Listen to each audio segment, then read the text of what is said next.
From the kitchen of the cabin and around the world, this is Voices from the Solitude, a podcast about the coronavirus and gaming. Today I'm talking to Ivan from Tabletopia. We talk about how the lockdown has affected his business.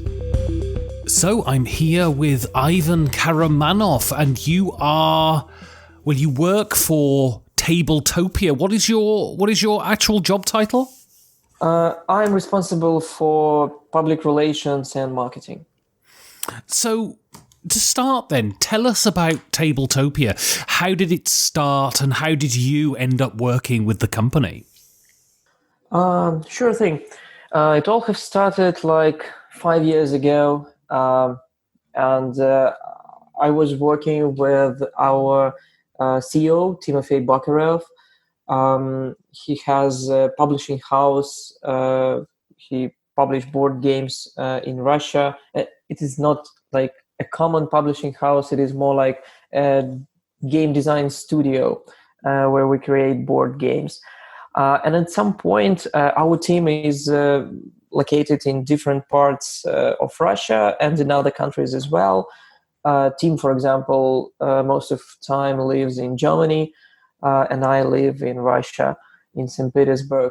And at some point, we thought that it would be great to have a place to play test the games on digital, to try this online, as the game designers that we're working with are also from other cities and other countries. And Tim came up with this idea of building the whole digital environment. He was not satisfied with the thing that Tabletop Simulator was offering, but at the point when it was released, Tabletopia was already in development. And the first step for Tabletopia into the public space was our Kickstarter, but in general, even a few months before, we realized that we want the whole thing to be official and with licensed games. So as a publisher, we were visiting all the conferences in US, in Europe, like Gen Con, Essen Spiel, and there we already had connections with publishers from other countries. So we've demonstrated Tabletopia before the Kickstarter, like in real life on laptops, to publishers, and at the point when we were launching a Kickstarter project, we already had some interesting, cool new board games and board game publishers on the board. But for public, Kickstarter was like the first appearance. We've added demos while the Kickstarter was running. We signed contracts with new publishers. We made new games accessible for all. And from that point, Tabletopia grew from a Kickstarter project, and right now we have a web version of Tabletopia, Steam version, iOS, Android, and it works like a whole infrastructure. So you can, for example, create a game from an iPad, and people, your friend from Steam using Steam can join you. Your friend using web browser can join you. But not all games are available on iOS, as some games just are good enough to be implemented on Steam and in the web, but they are too huge for a laptop. So that's it, I think. And so you said that, as a company, you were unsatisfied with what Tabletop Simulator was offering. So what is unique about Tabletopia? Why should I come to Tabletopia if I'm looking for a virtual game space? Yeah, I'd say that though at the first glance, Tabletopia and Tabletop Simulator might be pretty similar, we have some major differences. The first one is the pricing system. tabletop simulator costs a fixed amount of money. Sometimes there is a discount, bundles, and all these things that's happening on Steam. Tabletopia is a subscription based with a basic free access. And we think that this basic free access is a huge thing. For example, let's suppose you are a gamer and you enjoy playing board games, and unfortunately, your gaming group is not so active as you, so you are the driver of your board gaming group. So with Tabletop, if you want to play online, like in these self-isolating times, or just it is difficult to gather all people at one place in like regular life. Let's suppose you want to create a digital gaming night. So you need to convince all players to buy Tabletop Simulator. That basically costs like $20 or $10 with a discount, and then play a game. And for some of your friends, it might be like one night investment. They will buy Tabletop Simulator for $20 and will never come back, as they are not like avid gamers at all. With Tabletopia, you can buy a gold account and you can invite all friends just by sending them a link. They will join Tabletopia, your table, with this link, and they do not even need to create an account. They can have a guest access. They just enter their name, select an avatar from the gallery, and done. They can play. So this thing, to make more accessible, is one point. Another one, from the designer perspective. Let's suppose you are creating a game, and at some point you understand that, okay, you've tested it enough with your board gaming group, and you now need a wider group of playtesters. And it's difficult to connect everything, and you're thinking that digital environment is good enough. So with Tabletop Simulator, you also need to find playtesters that already have Tabletop Simulator, or it will cost them like $20 to test your game. With Tabletopia, you can, in the same way, create a play zone, send a link, and play testers do not need to set up an account, buy a subscription. They can just go and play test the game. And the second big thing is licensed content. If you see a game on Tabletopia, it is from a publisher. The only exclusion is classic games. There are 22 games from public domain, like chess, checkers, dominoes, these kind of games. But all other games are licensed, so we guarantee that they are built on Tabletopia in the manner that publisher was intended to do. We are uploading all high-quality files, so all the cards are in good resolution. We create some additional features like playing mats, surfaces, skyboxes, and we all align it with the publisher. So we guarantee like the experience that the publisher wants to deliver. These are like two major things. So moving on to the current situation then. So you're based in St. Petersburg. What are the current restrictions in Russia regarding the coronavirus? What kind of things can you do? What kind of things can't you? What's open? What's closed? That sort of stuff. I think it's pretty similar to Europe and US. I can go outside if I need something. Like I can go to the supermarket that is nearby, or I can go to bring out rubbish from my flat, and I shouldn't go to work. Almost, I would say that some organizations are still working. These are like organizations that need to be working in terms to like everything functions well in the country, and some of the shops are working, but mainly these are pharmacies and shops when you can buy like grocery and this kind of stuff. I'm working. We are kind of an IT company, So we keep working, but we are working from home. And in general, uh, people are trying, people are working from home mainly, or they're working with like special paper that allows them to work.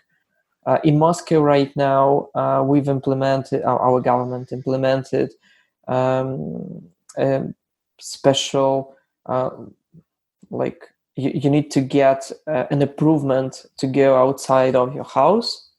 So if you, for example, need to go to the shop, you need to send an email or register on a special website, and you need to describe what's the purpose, where will you go, and then it will generate a special QR code, and you will go outside. And if a policeman will notice you on the street, he can check your QR code.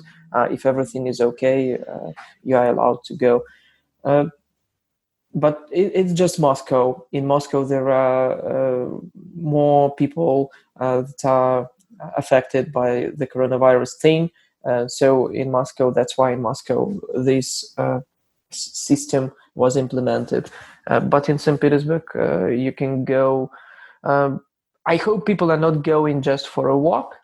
But if you need to go to the store, you can do that. And how are you coping with the situation? Because, I guess you work from home, so the situation isn't massively different for you. Yeah, our team is distributed. So I'm working from St. Petersburg.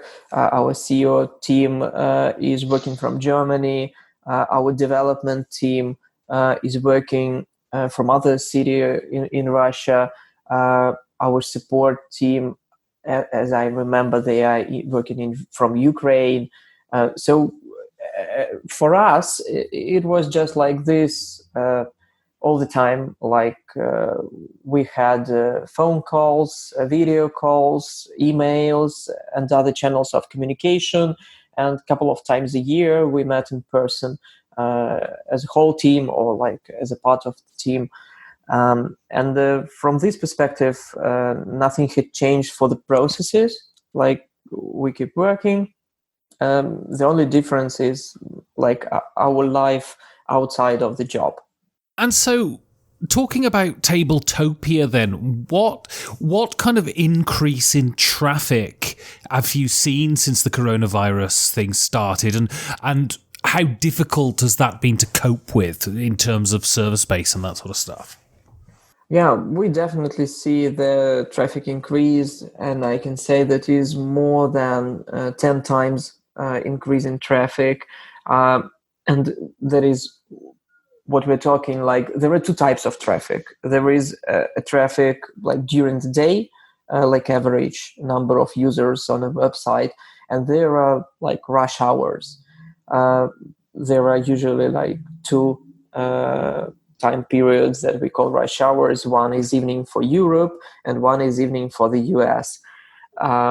And sometimes these lines like are connected in a one huge spike. And this one huge spike, when, for example, people from Europe are still playing a lot, and people in the US are starting to play, we can see the increase of active users in like 20, 30 times. And at first, it was very difficult for us to handle. And the whole situation, I can say that it started in the middle of March. So from the beginning of March, we saw the increase in traffic. But in the middle of March, in 2 or 3 days, it just spiked 10 or 20 times. And our servers crashed down. So we had like a maintenance for several hours. We were upgrading our hardware system. We doubled the number of servers, and then we'll doubled it one more time. And we see increase not only in people that are playing games, we also see the increase of people who want to design their games. So on Tabletopia, you can design and play test your game. And when you create your own game, you create a setup for it, you upload all components, and then you send it to render and release. And this rendering queue that we got was also very huge. So we had to improve the infrastructure from the side of rendering new games. And right now it also functions well. And we can see that like same difficulties are happening with Board Game Arena, as do we. They post on Twitter when their service is unavailable, and it is for sure because of the increased number of users. So I can say that the whole industry of online board games increased like 10 times for sure. And it is good to see that all companies are dealing well with it. And so, what does this mean for your company? So I guess the question is, what kind of retention do you think you're going to have after this has ended? Do you think that people are going to be convinced by digital board gaming and stick with you after the coronavirus crisis is over? Yeah, we understand that after the coronavirus, the traffic will decrease, and that's not bad at all. We all are gamers as well, and we buy a lot of physical games. We play physical games, and I understand that it is a better experience to gather in a room and play a board game with your friends. But what I see is good is that lots of people were not considering online games as an option. For example, if you will download, let's say, Small World or Ticket to Ride app, it won't give you the same experience as playing actual game.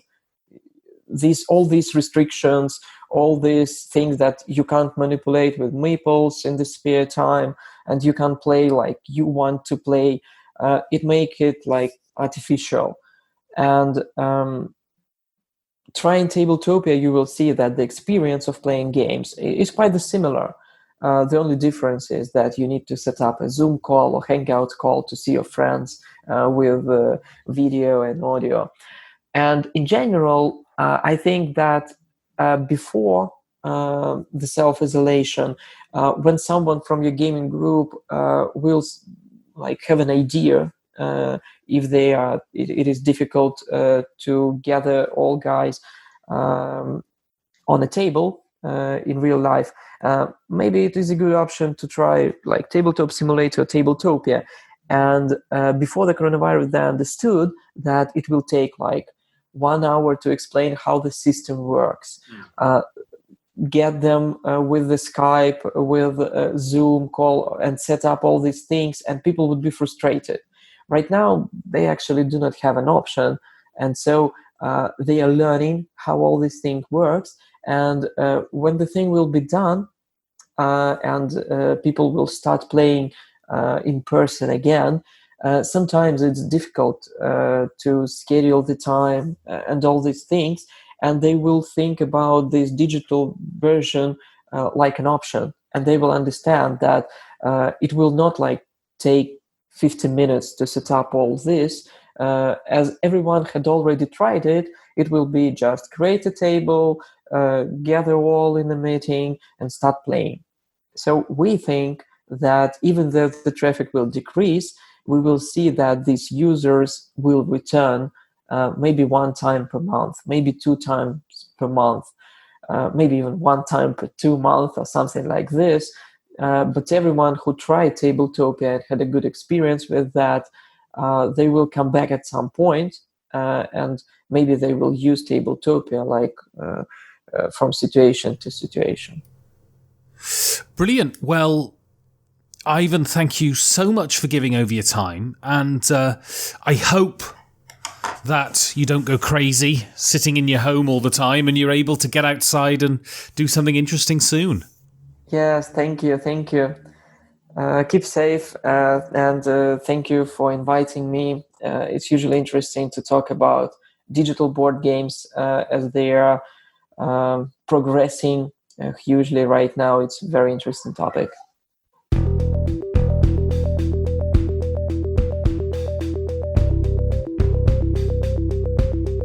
If you want to support content like this, you can go to patreon.com/5G4D. Thank you for listening. Stay safe, and if you can, stay at home.